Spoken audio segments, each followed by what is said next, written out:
এখানে দেখো এই এতগুলো তার আছে না, এর মধ্যে তুমি দেখবে একটা যখন ওয়াশ হবে তখন একটা রানিং আর ফেজ যাবে, সরি দুটো ফেজ যাবে। ওয়াশের সময় একটা ক্লক অ্যান্টি ক্লক হয় মোটরকে, তাই তো? আরেকটা যাবে স্পিন, সেটা ওয়ান সাইডেড ঘুরবে। তো এই জ্যাকে দেখো 1 2 3 4 টোটাল 5টা লাইন আছে। তো 5টা লাইনে 5 রকমভাবে হবে। একটা ফিডব্যাক থাকবে, একটা আমাদের স্পিন হবে, 3টে লাইন আসছে, হ্যাঁ একটা ফিডব্যাক, হ্যাঁ 4টে, আর একটা নিউট্রাল। একটা নিউট্রাল হবে, হ্যাঁ একটা নিউট্রাল, হ্যাঁ এটা তো নিউট্রাল হলে হবে না। তো এই হচ্ছে গল্প। তো এটা পুরোটাই জ্যাক টু জ্যাক, এটা আমার পিসিবি দিয়ে কিন্তু পুরোটা, ওই পিসিবি ওপর দিয়ে যে খুললাম ওইখান থেকে লাইন ছাড়ছে।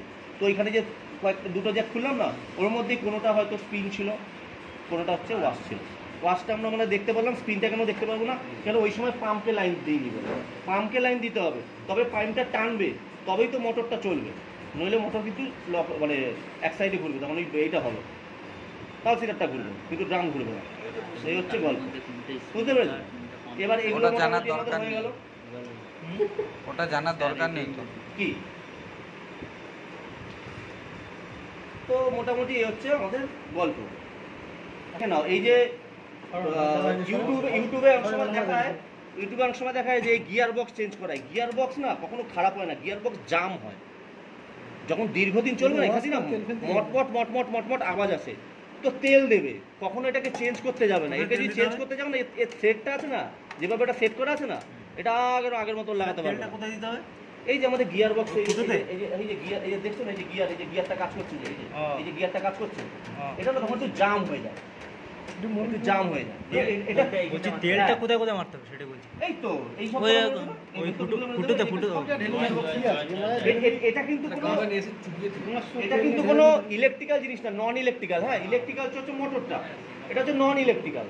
মোটর কি করছে, বেল্টের মাধ্যমে আমাদের গিয়ারটাকে মানে এটাকে ড্রামটাকে ঘোরাচ্ছে। তো ড্রামটার সাথে গিয়ার সিস্টেম করা থাকে, যে একটা ওপেন আছে দেখো, এটা ঘুরবে, আর এইটা হচ্ছে আমাদের স্পিনটা, এটা যখনই ছেড়ে গেল তখন আমাদের ড্রাম সমেত ঘুরবে। হ্যাঁ এই যে এই অংশটা, ঠিক আছে? তো এটা কোনোদিনও খারাপ হয় না, এটা হ্যাঁ হ্যাঁ এই পোর্শন থেকে পুরোটাই গিয়ার।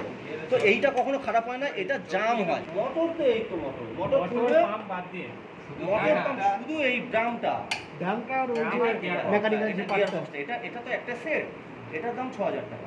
মোটর তো খারাপ হলে তুমি চেঞ্জ করে মোটর বেল্ট খুলে দেবে, এই পুরোটা 6000।